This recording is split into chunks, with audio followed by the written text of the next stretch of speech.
Magandang umaga! Kumusta po? Narito po ulit ang update natin para sa lagay ng ating panahon ngayong umaga po ng April 26, 2025. Sa ngayon po ay patuloy pa rin na easterlies ang dominanteng hangin na umiihip po ngayon sa malaking bahagi ng ating bansa. Mayroon po intertropical convergence zone na nag-extend dyan sa may south of Mindanao at nakapaloob po dyan ang LPA na ating binabantayan na tinawag po ng Joint Typhoon Warning Center ng Invest 99W. Nasa layo po ngayon ng 767 kilometers southeast ng Davao Region. Mababa pa naman ang tsansa niya na maging bagyo for the next 2 to 3 days. Pero kung hindi po yan malulusaw, ay posibleng lalakas yan bilang bagyo na banta sa may Visayas at Southern Luzon sa susunod po ng mga araw at tatawagin yan sa local name na Bagyong Auring. Pero paalala lamang po na marami pa ang mga biglaang pagbabago, lalo na at nandyan pa sa karagatan ang banta ng sama ng panahon na atin pong binabantayan. At ito nga ang pinapakita ng forecast model natin pong ginagamit hanggang po sa susunod na 2 linggo. At sa lagay ng ating panahon, ngayong madaling araw ay maayos na panahon pa rin sa malaking bahagi ng ating bansa. Pero may tsansa ng mga isolated rain sa ilang bahagi ng Cagayan, lalo sa may southern part.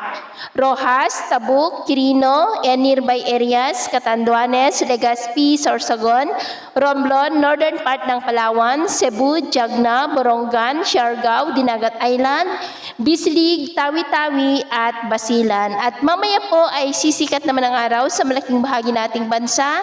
Mainit at maalinsangan muli ang panahon pero may tsansa pa rin ng mga cloudy skies with isolated rains sa ilang bahagi ng Catanduanes, ilang bahagi ng Aklan, Surigao Provinces, Davao Oriental, Sarangani, Holosulu at Tawi-Tawi. At mamayang hapon, mas maraming lugar po ulit ang makakaranas ng cloudy skies with isolated rains sa malaking bahagi ng Mindanao, ilang bahagi ng Visayas, Mimaropa, Bicol Region, ilang bahagi ng Ilocos Region at Apayao. Kaya kung lalabas tayo sa ating mga tahanan, ugaliin naman po natin lagi ang magdala ng kahit anong panangga natin sa init ng araw at proteksyon na rin po sa mga biglaang buhos ng ulan. At sa atin naman pong mga baybayin, wala naman po tayong nakataas na namang gale warning signals, pero iba yung pag-ingat lamang po kung papalaot tayo para po mas makaiwas sa mga sakunang pangkaragatan.